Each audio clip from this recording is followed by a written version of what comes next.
Bonjour et bienvenue dans le podcast Parole d'Histoire, André Loez au micro pour une émission diffusée alors que débutent les Rendez-vous de l'Histoire de Blois 2023.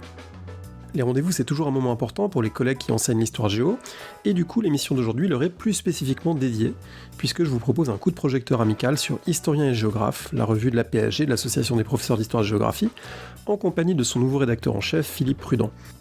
Je précise que je n'appartiens pas à cette association, mais que j'ai beaucoup d'estime pour tous les collègues qui font beaucoup d'efforts pour la faire vivre, et faire vivre à travers elle la réflexion historique, et aussi géographique, ce qui me parle toutefois un peu moins. À suivre donc une conversation sur la revue et sur son rôle, mais aussi sur le thème Les vivants et les morts de Blois 2023, sur le programme de médiéval de l'agrégation et plein d'autres choses. La discussion est à prolonger en ligne sur les réseaux sociaux ou sur la chaîne YouTube de Parole d'Histoire. Merci et très bonne écoute. J'ai le plaisir, en ces débuts de Rendez-vous de l'Histoire de Blois, d'être en compagnie de Philippe Prudent. Bonjour. Bonjour André. Vous êtes professeur d'Histoire des Arts au lycée Condorcet en classe préparatoire à Paris, et vous dirigez depuis mai 2023 la revue Historiens et Géographes, la revue de l'Association des professeurs d'Histoire et de Géographie. Alors, je voulais avec vous faire un petit tour d'horizon de ce qu'est cette revue, à la fois de ce numéro de l'automne 2023 lié au Rendez-vous de l'Histoire de Blois, le numéro 463, mais aussi plus largement du rôle que cette revue peut jouer dans nos disciplines, parce qu'il y a évidemment beaucoup de collègues qui écoutent ce podcast, et on leur souhaite évidemment de passer des bons rendez-vous de l'histoire et de tenir jusqu'à la Toussaint dans cette phase toujours un peu compliquée, septembre-octobre, toujours assez fatigante pour tout le monde. Je voulais avec vous peut-être commencer par dire un mot de cette revue. De quand date Historien et Géographe? Ça remonte à quand, cette revue qui a une place particulière dans le paysage français? Donc c'est une revue qui a été fondée en 1965, donc qui commence déjà à avoir un certain âge, qui a un certain nombre de traditions qu'on essaye à la fois d'honorer et dont on essaye de renouveler un petit peu le format petit à petit. Il y a 4 numéros par an, et effectivement, celui-ci, c'est le numéro de rentrée, donc le troisième numéro, et le prochain, le dernier numéro de l'année, celui de novembre. Alors ça date de 1965, mais en fait 1965 c'était déjà la continuation d'une revue existante qui était plus un bulletin professionnel, puisque c'est aussi au début du XXe siècle, au moment où la profession, le métier se structure, hein, puisqu'on est dans cet horizon temporel entre 1830, le début de l'agrégation d'histoire, et puis les années 1900-1910, la structuration d'une société des professeurs d'histoire et de géographie. Cette revue, elle prend son origine dans ce contexte-là. C'est vrai. Et là, beaucoup changé, de fait, hein, depuis. C'est vrai que quand on est au siège de la PHG et qu'on voit un certain nombre de volumes qui, justement, regroupent tous les anciens numéros d'historiens géographes et donc des anciens bulletins, effectivement, de cette association, c'est assez impressionnant de prendre la suite de cette longue histoire de collègues qui ont essayé de faire vivre cette revue.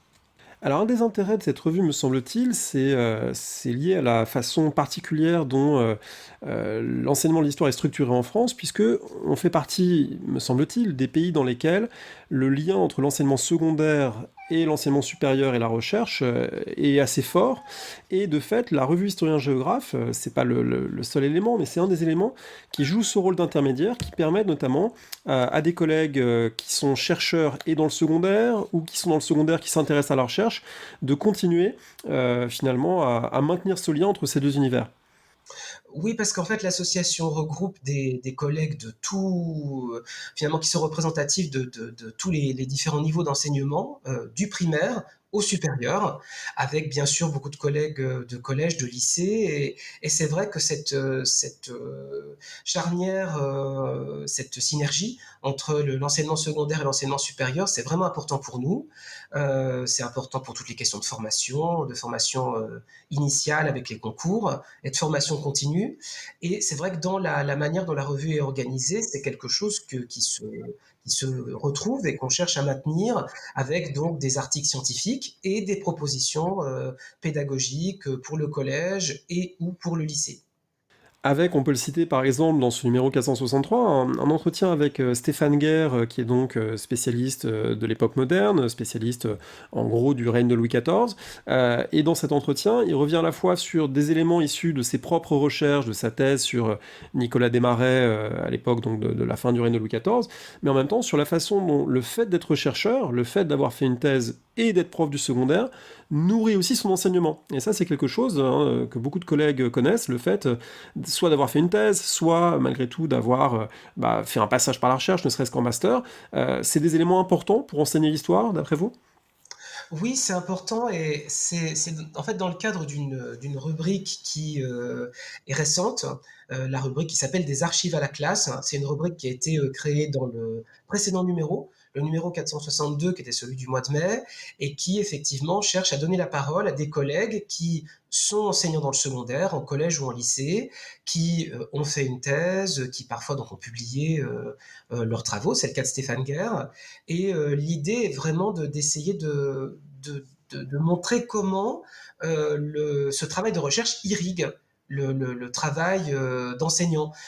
Parfois, on peut avoir l'impression que c'est un travail qui est très éloigné du travail qu'on mène dans nos classes. Et en réalité, là, on essaie de montrer que non, c'est un travail complémentaire et que le travail de la recherche enrichit vraiment les pratiques pédagogiques. On avait justement essayé dans le précédent numéro avec Thibaut Monbazet d'expliquer un petit peu, à partir de son ouvrage autour de la commune, justement la manière dont lui-même, dans le cadre de ses cours, cherchait à utiliser des sources qu'il avait par ailleurs exploitées dans le cadre de l'ouvrage qu'il a publié. Et c'est un petit peu ce qu'on a essayé de faire aussi avec Stéphane Guerre dans le numéro qui est paru il y a un mois. Alors avec quelque chose qui, à la fois, je dirais, est de plus en plus facile et difficile à faire, passer des archives à la classe. D'un côté facile parce que la numérisation de beaucoup de documents et le fait de pouvoir imaginer des séquences de plus en plus riches et de savoir que en fait beaucoup d'élèves peuvent s'approprier des documents primaires quand on les trouve et quand on les diffuse en classe, ça c'est une très bonne chose. Mais en même temps, on sait bien que tous les collègues sont contraints par des horaires, des programmations. Des temps très réduits pour enseigner un certain nombre de questions. Donc c'est souvent un peu la quadrature du cercle. Donc ça, il n'y a pas de solution miracle à ce dilemme, mais c'est un dilemme que beaucoup d'enseignants rencontrent. La volonté, évidemment, de renouveler ses cours et d'incorporer des archives et de faire des choses qui soient très originales. Et puis, le fait de disposer de peu de temps, finalement, pour le faire. Oui, c'est vrai, c'est pour ça que justement on essaye dans le cadre de cette rubrique de s'organiser en deux temps. Il y a le regard du chercheur où là, le collègue qui est interrogé explique justement quelle a été vraiment la démarche au cœur de son projet de recherche. Et puis le regard de l'enseignant où là, on est vraiment dans la transposition justement du champ scientifique au champ de la classe. Et c'est tout l'intérêt d'interroger des collègues qui ont une vraie expérience, une vraie pratique de l'enseignement, parce que c'est aussi à partir de leurs contraintes horaires, de leurs contraintes, je dirais, institutionnelles liées au programme, c'est de ce point de vue-là qu'ils s'expriment, justement. C'est vraiment ce qui leur est demandé dans le cadre de cette rubrique. Et on espère que c'est quelque chose qui peut justement donner un certain nombre de pistes à exploiter aux collègues qui vont nous lire. On peut avoir une info en avant-première sur les prochains qui sont imaginés. Alors pour le numéro du mois de novembre, en principe, mais ça a de très bonnes chances de se faire, c'est Olivier Varlan qui va nous parler justement de sa thèse et de la thèse qu'il a publiée justement sur Colincourt et donc sur ce diplomate de Napoléon. Donc normalement c'est le prochain collègue qui sera justement l'invité de cette rubrique. Voilà, Olivier Varlan, pour ceux qui ne le sauraient pas, c'est pas seulement quelqu'un qui fait beaucoup d'excellentes blagues historiques sur les réseaux sociaux, c'est avant tout quelqu'un qui a fait une recherche de premier plan sur la diplomatie de l'époque napoléonienne. De manière générale, comment ça se passe la confection d'un numéro? Vous êtes rédacteur en chef, il y a une équipe, il y a différentes rubriques. Comment est-ce que vous imaginez les différents numéros? Comment ça se coordonne? Alors il y a une structure qui est une structure dont j'ai hérité, si je puis dire, quand je suis devenu rédacteur en chef. Cette rubrique, j'ai essayé avec l'équipe qui m'entoure en gros de la conserver. Et puis depuis donc deux numéros, on essaye d'imaginer de nouvelles rubriques pour essayer de répondre aux nouvelles attentes. Donc on a un comité de rédaction. En fait, la PHG est une association qui est quand même une association assez importante, et l'une des structures élues, l'une des instances élues de la PHG est ce qu'on appelle le conseil de gestion. Et le conseil de gestion, ce sont un certain nombre justement de collègues, donc enseignants du secondaire, enseignants universitaires, enseignants-chercheurs, qui constituent le comité scientifique justement de cette rubrique. Et donc, je leur propose régulièrement un certain nombre de thématiques pour les dossiers, par exemple, un certain nombre de projets, donc pour éventuellement de création de nouvelles rubriques ou de sujets pour les prochaines rubriques. Et donc, ça se fait assez largement dans le cadre d'un échange entre disons la rédaction, enfin les collègues qui sont directement impliqués au quotidien dans le fonctionnement de la revue et le conseil de gestion. Est-ce qu'il y a un bon équilibre entre les historiens et les géographes du titre? Alors, on essaye qu'il y ait absolument cet équilibre entre histoire et géographie. Le principe, c'est que dans chaque numéro, il y ait de l'histoire et de la géographie. Il y a toujours un grand dossier qui est en alternance un dossier d'histoire ou un dossier de géographie. Là, par exemple, dans le numéro qui va paraître au mois de novembre, c'est un dossier de géographie qui sera un peu en vedette avec la géographie des États-Unis. C'est Pascal Nedelec, qui est une collègue parisienne, qui pilote ce dossier. Et il y a un deuxième dossier, qui est un dossier complémentaire en quelque sorte, qui est souvent consacré à l'autre discipline. Et là, donc, en l'occurrence, ça sera un dossier d'histoire médiévale qui sera ce dossier complémentaire dans le prochain numéro. On essaye aussi, dans le cadre des entretiens qu'on mène, des grands entretiens, de donner la parole à des historiens et des historiennes comme à des géographes. C'est pour ça, par exemple, qu'on a donné la parole à Héloïse Libourel dans le numéro de rentrée, qui nous a accordé avec beaucoup de générosité son temps pour parler de manière à la fois générale et puis de manière un peu plus spécifique à partir d'études de cas de la géographie de la France, parce qu'on s'est dit que c'était vraiment une thématique qui pouvait intéresser beaucoup de collègues et beaucoup de candidats au concours. Donc oui, dans toute la mesure du possible, on essaie de maintenir cet équilibre.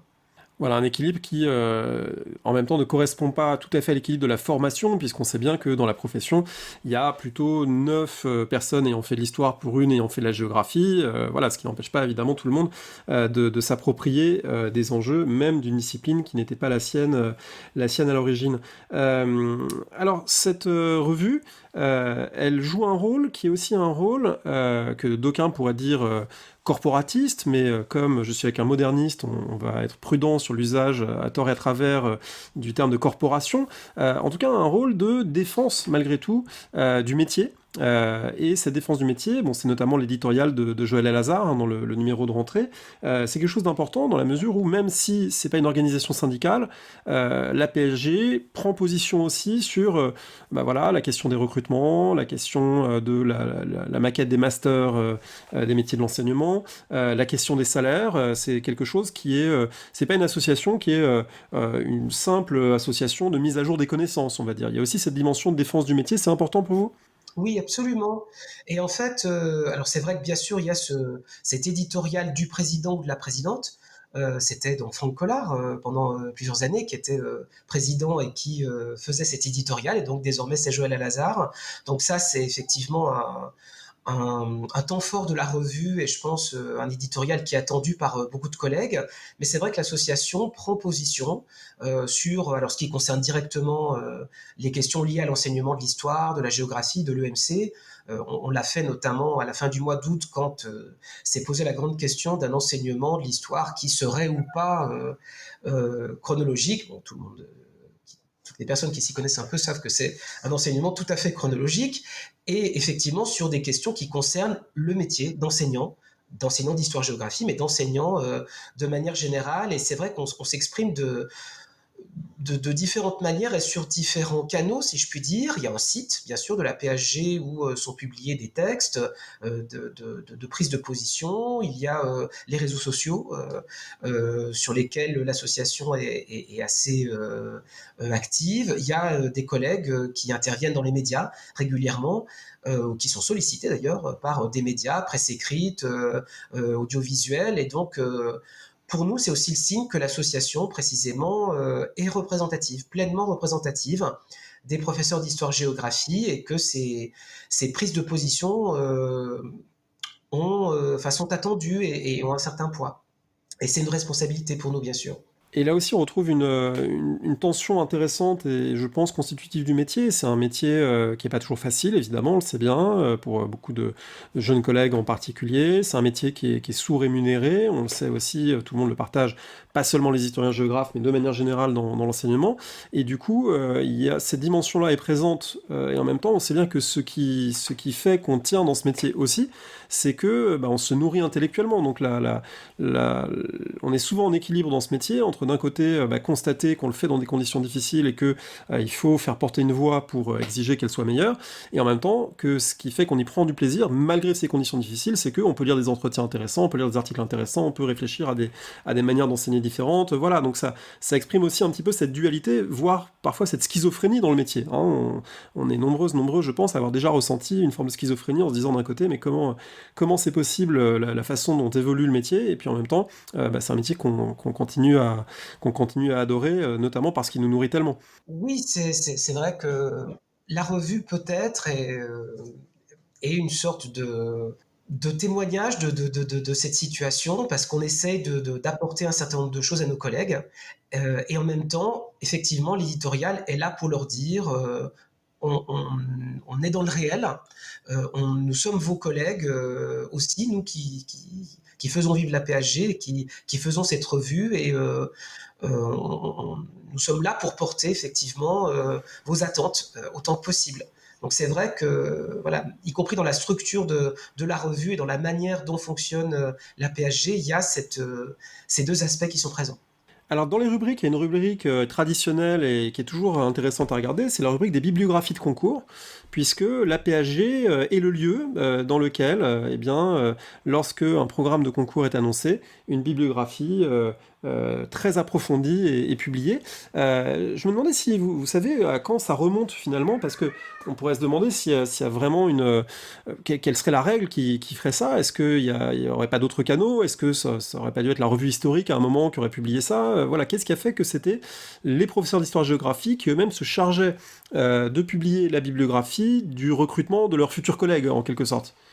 Alors, c'est une bonne question. Je vous avoue que je ne sais pas exactement à quand remonte cette tradition. Je sais qu'à une époque, justement, ça c'est quand on consulte des numéros déjà anciens de la revue qu'on le constate, il y avait non seulement les bibliographies donc des nouvelles questions au programme, il y avait également les rapports des jurys qui étaient publiés. Ça n'est plus le cas, on se concentre sur les bibliographies. Alors c'est vrai que c'est une tradition à laquelle nous on est attachés, parce que je vous disais tout à l'heure que des missions que nous nous donnons, c'est d'accompagner les futurs collègues ou les collègues en activité qui passent des concours internes dans le cadre de leur formation. Donc formation initiale pour les étudiants qui passent les concours externes, et formation continue pour les collègues qui passent les concours internes. Et en même temps, la PHG, c'est une association indépendante. C'est une association qui ne vit que des cotisations de ses adhérents et que des abonnements justement à la revue. Donc, je crois qu'il faut aussi bien avoir à l'esprit que nous ne sommes pas le relais des jurys de concours, en fait. Et c'est vrai que votre question, elle est intéressante, parce elle pointe le fait que les bibliographies soient attendues. Elles sont attendues par les candidats, je pense vraiment qu'ils s'y réfèrent, mais il ne faut pas penser que cette revue est une espèce de porte-voix des jurys de concours, parce que ça n'est pas du tout le cas. Alors ça, on s'en rend compte très vite lorsqu'on lit ce numéro 463, parce qu'il y a justement tout un dossier, peut-être qu'on peut en dire un mot, tout un dossier très intéressant sur la question qui fait pas mal parler, la question de concours d'agrégation en histoire médiévale, qui porte sur, en gros, les dynamiques religieuses dans l'Occident latin 10e, 13e siècle, pour l'essentiel, et dont le cœur, dont le pivot intellectuel, c'est cette fameuse réforme grégorienne, hein, qui est aussi le cœur de la nouvelle histoire du Moyen-Âge dirigée par Florian Mazet, Loisel, qui est un volume sorti en 2001, un volume de grande ampleur, avec une grande ambition intellectuelle, mais une grande ambition intellectuelle qui fait réagir également. Et du coup, dans la revue, il y a trois textes qui permettent peut-être de venir nuancer, de venir apporter le débat. Alors, moi, j'en parlais récemment, je pense que c'est pas simple pour les candidates et les candidats à la fois d'avoir à maîtriser un programme aussi vaste et de savoir que l'une des notions clés au programme, la réforme grégorienne, fait l'objet justement d'un certain nombre de débats. Est-ce que vous pouvez nous dire comment vous avez conçu ces textes, à qui vous les avez demandés, comment vous les avez conçus, pour justement faire vivre quelque chose qui ne soit pas monolithique dans l'approche de cette question, dans l'approche, pour le dire rapidement, de cette grande transformation de l'Église médiévale à partir du XIe siècle, qui va renforcer la papauté, qui va mieux séparer l'Église des laïcs, qui va accroître finalement la présence sociale de l'Église jusqu'à lui donner une forme, disent certains en tout cas, d'hégémonie sur les rapports sociaux dans l'Occident médiéval. C'est quelque chose qui a fait réagir. Et du coup, comment vous avez conçu ce passage de la revue ?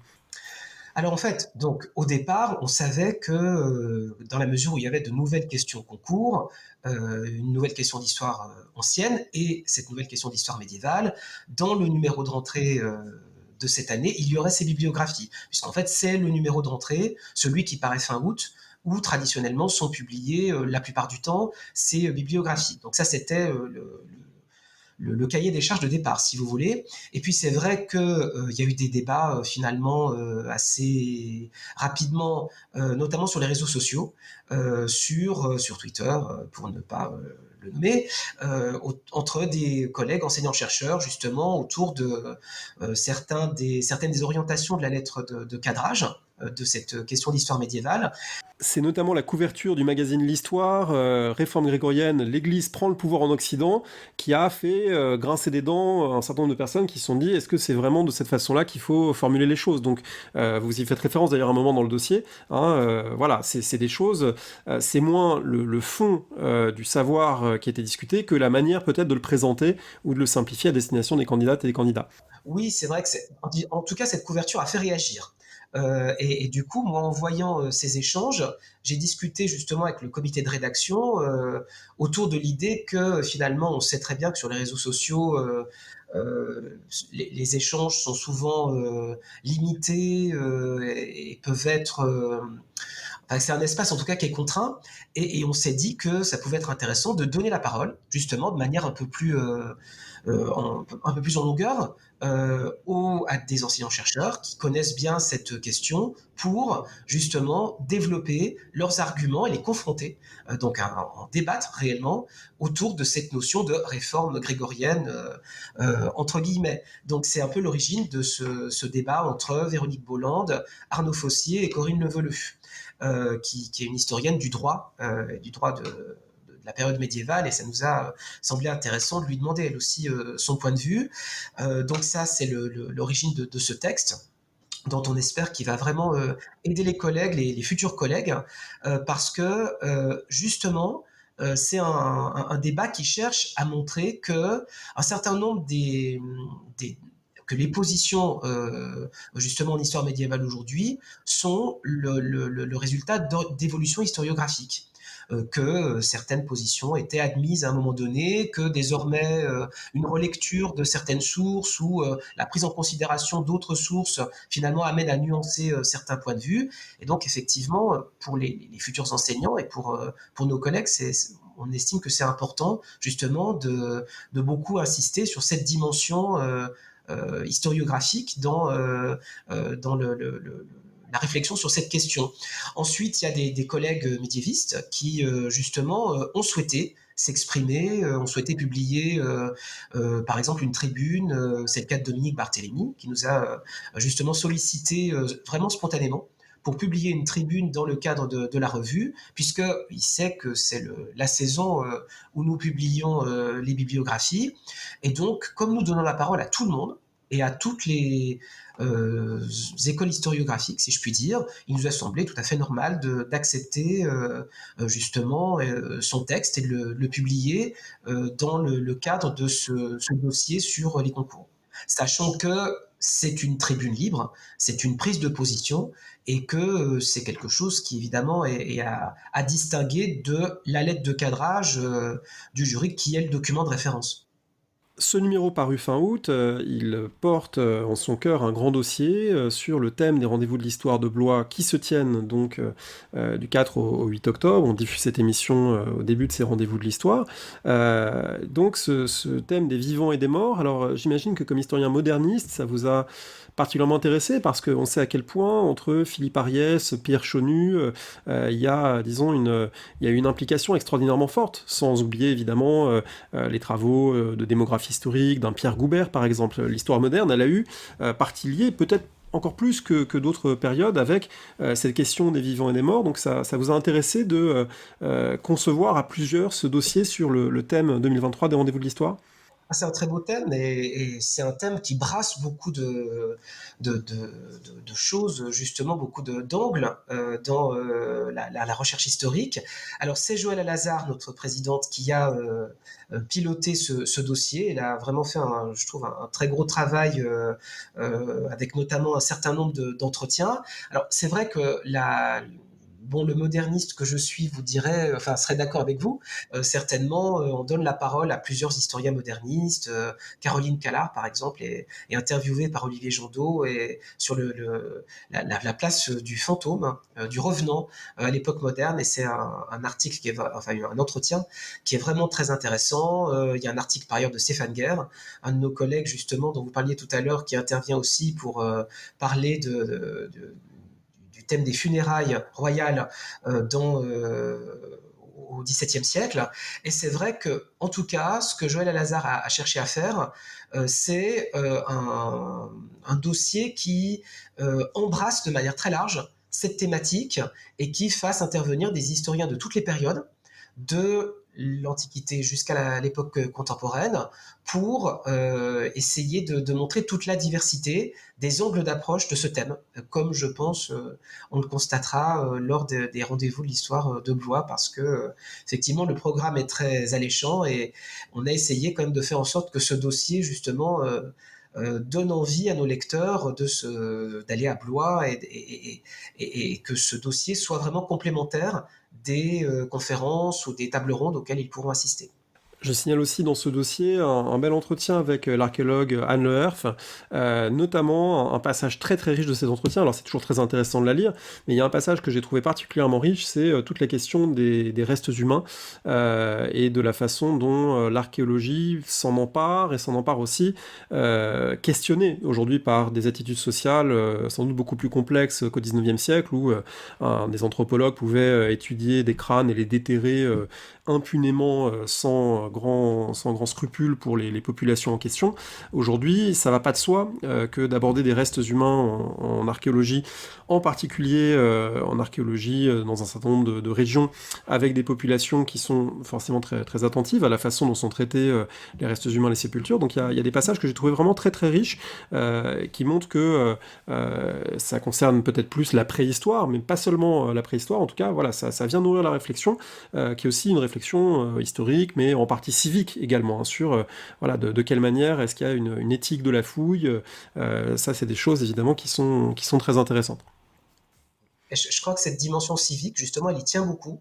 Et elle insiste, elle le dit de manière très explicite hein, dans cet entretien, et elle en parle notamment en lien, enfin en partie en lien avec la formation des futurs archéologues, qui lui tient évidemment beaucoup à cœur et qui doit tenir compte, bien sûr, des évolutions dont vous venez de parler. Cet entretien est diffusé début octobre. Le 14 octobre, il y aura la remise d'un prix auquel je sais que l'association et les collègues sont très attachés. C'est le prix Samuel Paty. Est-ce que vous pouvez en dire un mot de son organisation et de ce que ça représente? Oui, c'est le samedi 14 octobre. Le samedi 14 octobre après-midi en Sorbonne. Ah, c'est un prix très important pour la PHG. C'est la PHG qui a créé ce prix, qui le porte. Et c'est un prix dont l'organisation mobilise beaucoup l'association. Là, je peux vous dire qu'en ce moment, puisque c'est dans 10 jours, finalement, tous les collègues qui sont impliqués dans le jury du prix et qui sont impliqués dans l'organisation matérielle sont vraiment très très largement mobilisés. C'est important d'associer bien sûr les collègues. qui mobilisent leur classe et d'associer les élèves. C'est avant tout justement un moment fort pour nous souvenir de notre collègue, justement, qui a été assassiné dans les conditions dont tout le monde se souvient, dans le contexte dont on se souvient. Mais c'est aussi un temps qui est dans la vie des classes, avec ces projets qui sont récompensés et qui sont présentés lors de de cette cérémonie. Et c'est vraiment important que les élèves, les classes qui sont lauréates puissent justement y participer, que ça soit un moment fort de leur scolarité. Et c'est ce qu'on essaye de mettre en œuvre à l'occasion de cette cérémonie. Si on veut lire historien et géographe, concrètement, comment on fait? Euh, on n'écrit pas directement à Philippe Prudent, voilà. Alors quelles sont les modalités pour lire historien et géographe, qui, à ma connaissance, n'est pas encore sur des plateformes type Cairn, Percé, etc., qui a son propre fonctionnement. Donc comment est-ce qu'on se procure la revue? Oui, alors c'est vrai qu'il y a deux manières principales. La première manière, c'est de s'abonner. Puisqu'on peut évidemment être adhérent à la PHG, mais on peut être adhérent et abonné. La deuxième manière, c'est d'acheter sur le site de la PHG, d'acheter au numéro, tel ou tel numéro de la revue en fonction de un dossier qui vous intéresse particulièrement ou je ne sais pas, telle ou telle rubrique dont l'actualité vous intéresse particulièrement. Le numéro est vendu à 19 € plus les frais de port. Voilà, et on peut le commander donc en ligne sur le site de la PHG. C'est vrai que cette question des plateformes type Cannes, par exemple, c'est des choses auxquelles on pense, dont on débat entre nous, mais on est très attaché à la revue papier. Alors c'est notre côté historien, certainement quand même. Et puis on est très attaché aussi au fait, tout simplement en fait, on travaille avec un imprimeur, évidemment. On sait à quel point c'est important pour une entreprise d'imprimerie d'avoir ce type je dirais de contrat, mais finalement la fidélité qui est liée aussi à ce type de contrat. Et donc pour nous, c'est important aussi de contribuer à faire vivre une entreprise d'imprimerie. Voilà. C'est aussi une des raisons qui font, mais c'est pas la seule, mais c'est une des raisons qui font qu'on tient beaucoup et qu'on fera tout pour maintenir cette revue papier, justement. Ce qui n'empêche pas par ailleurs qu'il y a des compléments numériques sur le site. Les abonnés, justement, donc reçoivent le numéro, mais ont aussi accès sur le site à des compléments numériques, des compléments à certains dossiers, des comptes rendus complémentaires, par exemple, des séquences pédagogiques complémentaires. Alors c'est important de le dire parce qu'effectivement, c'est très bien de défendre le papier, mais il ne faut pas faire croire qu'il y aurait une dichotomie, qu'il y aurait d'un côté le papier et de l'autre côté le numérique. En fait, il y a beaucoup de complémentarité. Je pense à une autre revue dont on avait interviewé les rédacteurs, qui est la revue Sensibilité aux éditions Anamosa, et qui, depuis assez peu de temps, met une partie de ses articles sur Cairn, c'est-à-dire qu'il y a des articles qui n'y vont pas, la revue papier reste, et du coup, on a accès à la totalité des rubriques, mais pour certaines rubriques, il y a une sélection d'articles qui peuvent être sur Cairn, et du coup, c'est une solution hybride qui est pas inintéressante, parce que, voilà, typiquement, le débat sur la réforme grégorienne, c'est certain que si ces papiers-là étaient accessibles sous une autre forme que la forme de l'abonnement, ils auraient une diffusion sans doute encore plus grande, hein. On leur souhaite évidemment une diffusion grande, mais ils auraient encore sans doute plus de diffusion pour beaucoup de gens qui préparent les concours et qui n'ont pas encore un humaine, ne sont pas encore dans le métier, n'ont pas encore tout à fait la familiarité avec historien, géographe et l'abonnement et l'adhésion, etc., etc. Donc voilà, c'est peut-être des choses auxquelles vous réfléchirez. On y réfléchit, hein, je vous l'ai dit. Alors, il y a beaucoup d'étudiants hein, qui sont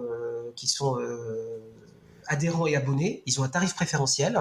Et donc, il y a des étudiants, alors bien sûr des étudiants qui préparent le CAPES et l'agrégation, qui sont adhérents et abonnés, mais aussi finalement des étudiants qui peuvent être en licence et qui ont déjà entendu parler. Et pour nous, c'est vraiment important justement que la connaissance de la revue se diffuse et qui donc voilà sont déjà peut-être de futurs collègues et qui sont déjà adhérents et abonnés à la revue. Mais c'est vrai que ce dont vous parlez, ça fait partie des débats que nous avons justement entre nous.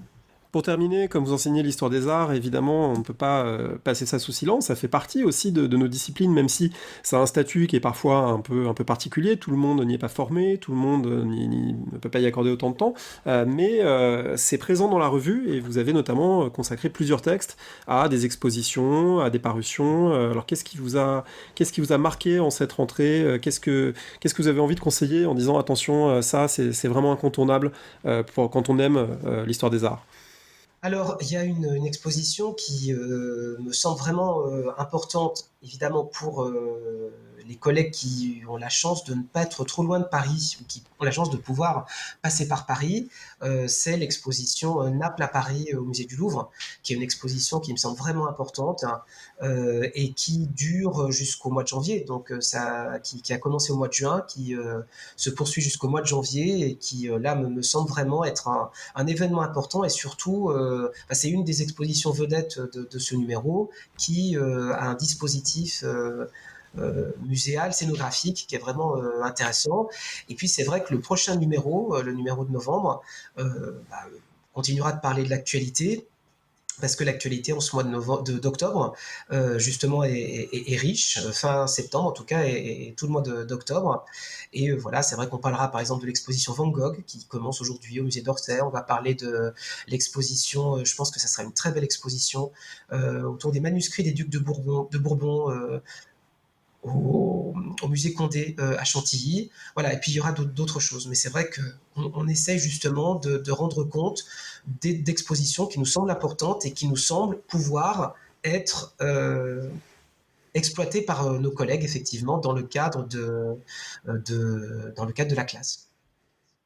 Voilà, et je rappelle de mon côté qu'il y a une mini mais très intéressante exposition aux Archives nationales à Paris, gratuite, qui expose le rouleau des Templiers, ce rouleau avec les interrogatoires des Templiers arrêtés en 1307. On avait fait une émission avec son commissaire, vous pouvez vous y reporter, c'était il y a quelques semaines. Merci beaucoup Philippe Prudent, à Blois on peut vous croiser sur le stand de la PAG ? Bien sûr, oui, j'y serai le vendredi et samedi en particulier. Et puis la PHG justement organise des événements, donc j'y participe aussi, mais on est un certain nombre de collègues de la PHG justement à organiser des tables rondes, des ateliers pédagogiques aussi. Donc, mais bien sûr, il y aura toujours quelqu'un au stand de la PHG. J'y serai moi-même régulièrement. Et merci beaucoup pour votre invitation. On souhaite de très bons rendez-vous de l'histoire à tout le monde, une bonne lecture également. Merci.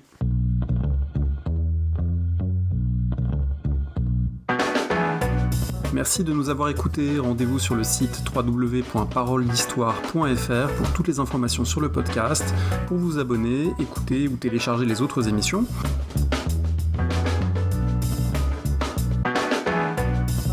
La discussion se poursuit aussi en ligne, notamment sur Twitter. Vous pouvez poser des questions @paroledist et à bientôt pour un prochain épisode.